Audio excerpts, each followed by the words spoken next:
छत्रपती संभाजीनगर येथील कन्नड तालुक्यातील चापानेर या ठिकाणी सीसी रोडचे काम ग्रामपंचायत अंतर्गत करण्यात आले असून सदरील गुत्तेदाराने निकृष्ट दर्जाचे काम केल्याचा आरोप सामाजिक कार्यकर्ते युवराज बोरसे यांनी वेळोवेळी पंचायत समिती या ठिकाणी केला आहे। यावेळी गुत्तेदाराने केलेल्या कामाची चौकशी करून नंतर उर्वरित बिले द्यावी अशी मागणी करण्यात आली, परंतु सदरील गुत्तेदाराने राजनैतिक दबाव आणून बिले काढल्यामुळे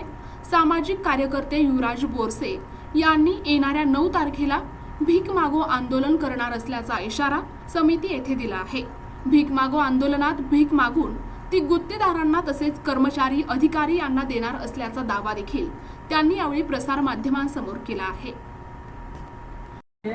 2 फेब्रुवारी 2025 पासून कन्नड पंचायत समिती ग्रामपंचायत सार्वजनिक बांधकाम उपविभाग जिल्हा परिषद कन्नड यांना वारंवार निवेदन देऊनही त्यांनी ठेकेदारांकडून टक्केवारी घेऊन या ठिकाणी बिलं काढले। आम्ही ग्रामसेवकला विचारलं असता, कारण ग्रामपंचायत लेवलला काही कामं असतात,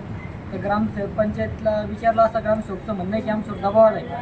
का, दबाव कोणाचा आला आहे काही सांगत नाही, परंतु जे ठेकेदार आहेत ते ठेकेदार संबंधित आमदार जे आहेत आपल्या तालुक्याचे त्यांचे कार्यकर्ते असल्यामुळे सर्वांचा संशय असा आहे की त्यांचा दबाव या ठिकाणी ग्रामसेवकांवर अधिकाऱ्यांवर येतो। या ठिकाणी कन्नडचे लोकप्रतिनिधींनी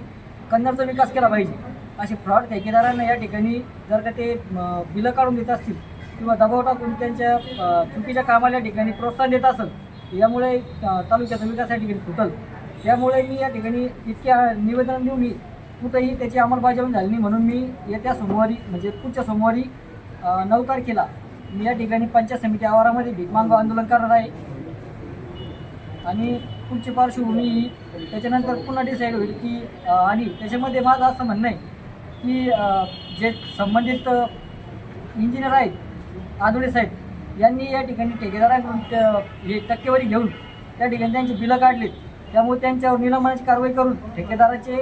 ठेकेदारांनी फ्रॉड कामं केल्यामुळे त्याची या ठिकाणी लायसन रद्द करण्यात यावं व ग्रामविकास अधिकारी यांनाही निलंबित करण्यात यावं अशी माझी मागणी। प्रतिनिधी रवींद्र खरात, NTV न्यूज मराठी, छत्रपती संभाजीनगर।